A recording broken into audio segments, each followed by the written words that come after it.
అధ్యక్ష, ఈరోజు సభ ముందు తీసుకొచ్చినటువంటి Telangana hate speech hate crime prevention bill 2026 పైన నా అభ్యంతరాల్ని నేను వ్యక్తం చేస్తా ఉన్నాను. అధ్యక్ష, శాంతి భద్రతల పరిరక్షణ పేరు మీద మీరు తీసుకొచ్చేటువంటి ఈ బిల్లు మానవ హక్కుల ఉల్లంఘన కాకుండా ముఖ్యంగా ప్రజాస్వామ్యం గొంతు నొక్కేటువంటి ఒక ఆయుధంగా రేపు మారే ప్రమాదం ఉన్నదని చెప్పేసి మేము భావిస్తా ఉన్నాం. అధ్యక్ష, అస్పష్టమైనటువంటి నిర్వచనాలు, అపరిమితమైనటువంటి అధికారాలు. అధ్యక్ష, ఈ బిల్లు హేట్ స్పీక్ ఇచ్చినటువంటి నిర్వచనం అత్యంత ప్రమాదకరంగా ఉంది. అధ్యక్ష, ఎవరైనా ఒక వ్యక్తి లేదా సమూహం ఇల్విల్ అంటే దురభిప్రాయం కలిగించే మాట్లాడినట్లు భావిస్తే అది నేరమని సెక్షన్ 2(1) చెబుతోంది. Lack of clear definition for the hate speech and hate crime, terms like injury, disharmony, hatred are poorly defined. ఈరోజు ఈ అస్పష్టమైనటువంటి ఈ అంశాలతోటి మీరు ప్రవేశపెట్టేటువంటి ఈ బిల్లు ద్వారా సామాన్యుల పైన అనేకమైనటువంటి నేరారోపణలతోటి మీరు వారి మీద ఒక రకమైనటువంటి కక్ష సాధింపు ధోరణి కనబడతా ఉన్నది. అధ్యక్ష, ఈరోజు నేను అడుగుతా ఉన్నాను. అధ్యక్ష, రేపు ఒక సామాన్యుడు సోషల్ మీడియాలో రోడ్లు సరిగా లేవనో, పాలన సరిగా లేదనో, ఒక వ్యక్తి మీద, ఒక మంత్రి గారి మీదనో, ప్రభుత్వం మీదనో ఒక సోషల్ మీడియాలో ఒక పోస్ట్ చేస్తే ఆయనను అరెస్ట్ చేసేటువంటి అధికారాలు, ఆయన మీద సెక్షన్స్ పెట్టేటువంటి అధికారాలు మీరు ప్రొవైడ్ చేస్తున్నట్టుగా చాలా స్పష్టమవుతా ఉన్నది. అధ్యక్ష, ఈరోజు నేను అడుగుతా ఉన్నాను, ప్రభుత్వాన్ని ప్రశ్నిస్తేనే హేట్ స్పీచ్, ప్రభుత్వాన్ని నిలదీస్తేనే హేట్ స్పీచ్గా భావించేటువంటి ఈ చట్టం, ఒక్కసారి ఇక్కడ మాట్లాడినటువంటి నా తోటి శాసనసభ్యులు కూడా మరి కొన్ని అంశాలు బహుశా పూర్తిగా చదవకుండా మాట్లాడి ఉంటారు. ఇది ఒక మతంకి సంబంధించినటువంటి అంశం ఒకటే లేదు అధ్యక్ష, దీంట్లో అనేకమైనటువంటి అంశాలు. ఎందుకంటే అధ్యక్ష, పాలకుల తప్పులను ఎత్తి చూపేటువంటి అంశం ఉన్నా, లేకుంటే ఏ ఒక్క అంశం ఉన్నా హేట్ స్పీచ్ కింద మీరు తెచ్చేటువంటి ప్రమాదం ఇక్కడ స్పష్టంగా అవపడుతుంది. అధ్యక్ష, రాజ్యాంగ స్ఫూర్తికి విరుద్ధంగా article 19 versus this bill, if you look at the article 19, అధ్యక్ష, ఈరోజు రాజ్యాంగం కల్పించినటువంటి భావ ప్రకటన స్వేచ్ఛను ఈ బిల్లు హరించి వేస్తా ఉన్నది. మరణించినటువంటి వ్యక్తుల మీద, పర్సన్స్ డెడ్ ఆర్ అలైవ్, విమర్శలు చేసినా ఆ చట్టం కింద చర్యలు తీసుకోవచ్చని చెప్పడం హాస్యాస్పదం. అధ్యక్ష, అంటే ఈ బిల్లు అమలైనటువంటి తీరు చూస్తూ ఉంటే మరి చనిపోయినటువంటి వ్యక్తులు, ఈరోజు ఇందిరాగాంధీ గారి పేరు, రాజీవ్ గాంధీ గారి పేరు, లేకుంటే వాజ్పేయి గారి పేరు, ఎవరి పేరు తీసుకున్నా, ఎవరి పేరు మీద మాట్లాడినా కూడా ఈరోజు హేటెడ్ స్పీచ్ కింద మీరు తీసుకొచ్చేటువంటి ప్రమాదం ఉంది. ఇక్కడ బతుకున్న వాళ్ళ స్వేచ్ఛనే కరువైనటువంటి ఈ తరుణంలో చనిపోయిన వారి వ్యక్తుల విషయంలో కూడా ఈరోజు ఈ అంశాన్ని మరి తీసుకొచ్చేటువంటి ప్రమాదం చాలా స్పష్టంగా అవపడతా ఉంది. అధ్యక్ష, నేను ఒకటే అడుగుతా ఉన్నాను. అధ్యక్ష, రేపు ఎవరైనా నిజాం పాలన బాగాలేదనో, నిజాం పాలన మీద ఎవరైనా ఒక ఆర్టికల్ రాసినా కూడా వారికి సంబంధించినటువంటి వ్యక్తులు ఎవరైనా ఒక దాని మీద కంప్లైంట్ చేస్తే ఆ వ్యక్తి మీద, ఆ రచయిత మీద, ఆర్టికల్ రాసిన వాళ్ళ మీద కూడా మీరు కేసులు పెట్టి అరెస్ట్ చేసి నాన్ బెయిలబుల్ సెక్షన్ కింద అరెస్ట్ చేసేటువంటి అధికారాలు మీరు పోలీస్ వ్యవస్థకు ఇస్తున్నట్టుగా స్పష్టమవుతా ఉన్నది. అధ్యక్ష, నేను ఒకటే అడుగుతా ఉన్నాను. అధ్యక్ష, బతుకున్న వారి మీదనే భరోసా లేనటువంటి ఈ సమాజంలో చనిపోయిన వ్యక్తుల మీదనో, నిజాం పాలకుల మీదనో, ఇంకెవరి మీదనో రచినటువంటి రచయితల మీద మాట్లాడినా కూడా ఈరోజు మరి ఇలాంటి కేసులు పెట్టేటువంటి ప్రమాదం ఉన్నటువంటి ఈ సెక్షన్, ఈ బిల్లు మీద మేము వ్యతిరేకిస్తున్నాం. అధ్యక్ష, ఇప్పుడు బెయిల్ లేనటువంటి ఈ శిక్షలు పోలీసు రాజ్యం వైపు అడుగులేస్తున్నటువంటి ఈ బిల్లుని మేము సెక్షన్ 3 ప్రకారం చెప్తున్నటువంటి అంశాన్ని మీ దృష్టికి తెస్తాను. అధ్యక్ష, సెక్షన్ 3 ఈ చట్టం కింద నమోదయ్యే కేసులు cognizable offence, non bailable warrants. మరి ఒక వ్యక్తి మీద రాజకీయ కక్ష సాధింపు కోసం అధికార పార్టీకి చెందినటువంటి వ్యక్తులు ఫిర్యాదు చేసినా, ఇంకెవరైనా ఫిర్యాదు చేసినా, కేసులు పెట్టినా అరెస్ట్ చేసి జైల్లో పెడతారు. అది రుజువైనా అవ్వకపోయినా ముందు జైల్లో పెట్టేసి నాన్ బెయిలబుల్ కింద అరెస్ట్ చేసినప్పుడు ఆయనకు బెయిల్ రాకుండా మీరు ఆపినప్పుడు మరి ఆయన చేసిన తప్పేందో తెలియకుండా ఆయన జైల్లో మరిగేటువంటి మరి ఆస్కారం ఉంటుంది. అధ్యక్ష, అంటే శిక్ష పడకముందే, కన్విక్షన్ రాకముందే జైల్లో నాన్ బెయిలబుల్ సెక్షన్ కింద అరెస్ట్ అయ్యి బెయిల్ రాకుండా ఆయన జైల్లో ఉండేటువంటి ప్రమాదం ఉంది. అధ్యక్ష, నేను అడుగుతా ఉన్నాను, ఇక్కడ ఒక దుర్వినియోగం అయ్యేటువంటి అవకాశం ఏంటంటే అధ్యక్ష, కేవలం అనుమానం మీద ఒక వ్యక్తి మీద కేసు పెట్టినా ఆ అధికారాన్ని పోలీసులకు కట్టబెట్టడంతో ఈ పోలీసు రాజ్యంలో రేపు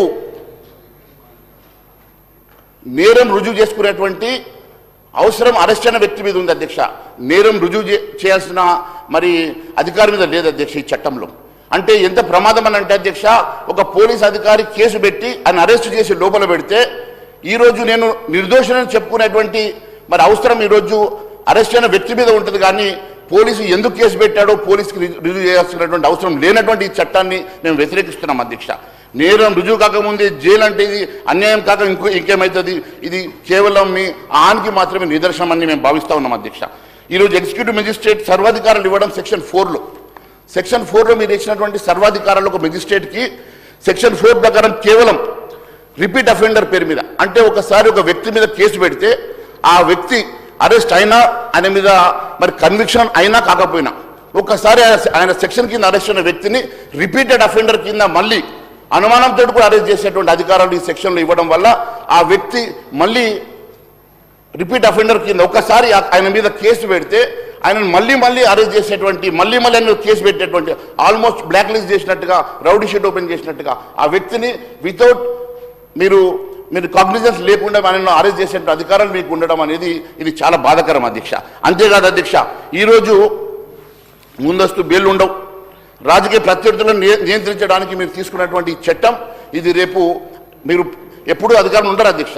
రేపు కూడా మీరు ఇటువైపు వచ్చినప్పుడు మీరు కూడా దీన్ని తప్పుపట్టేటువంటి ప్రమాదం ఉన్నది. కాబట్టి మీరు ఒక్కసారి దీన్ని ఆలోచించి ఇలాంటి చట్టాలు చేసే ముందు ఒక హౌస్ కమిటీ వేయాలా, లేకుంటే అందరినీ కలుపుకొని మాట్లాడాలా. ఈ బిల్లును ప్రెసిడెంట్కి పంపుతారా, సెలక్షన్ కమిటీకి పంపుతారా? నా మిత్రుడు వంశీకృష్ణ గారు బాగా చెప్పారు సెలక్షన్ కమిటీకి పంపమని. నేను కూడా మరి సెలక్షన్ కమిటీకి దీన్ని ఖచ్చితంగా పంపాల్సిందిగా నేను కూడా కోరుతా ఉన్నాను అధ్యక్ష. ఎందుకంటే అధ్యక్ష, సెక్షన్ 4 అనేది ప్రజాస్వామ్యానికి ఇది ఒక డెత్ వారెంట్ అధ్యక్ష.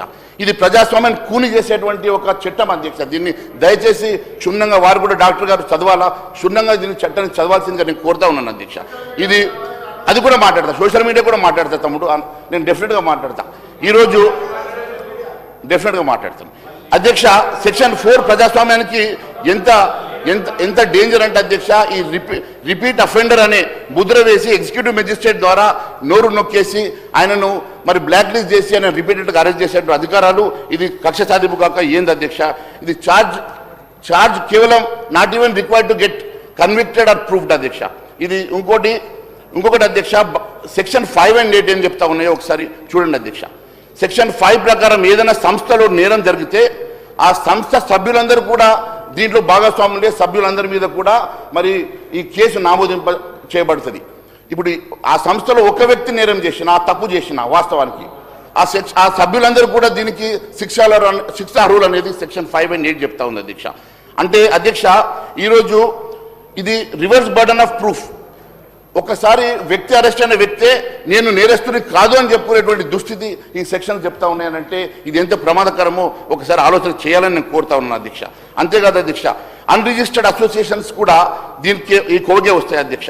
అంటే ఇది ఎంత అస్పష్టంగా ఉందనంటే ఈ అన్రిజిస్టర్డ్ అసోసియేషన్ దీనివల్ల ఒక చిన్న వాట్సాప్ గ్రూప్లో అడ్మిన్ లేదా సామాజిక చర్చ వేదికల మీద ఈ చట్టం కింద బుక్ చేసే అవకాశం ఎట్లా ఉంటుంది అధ్యక్ష? అడ్మిన్ వేసినటువంటి పోస్టుకి ఆ సభ్యులందరి మీద కూడా చర్యలు తీసుకునేటువంటి అవకాశం.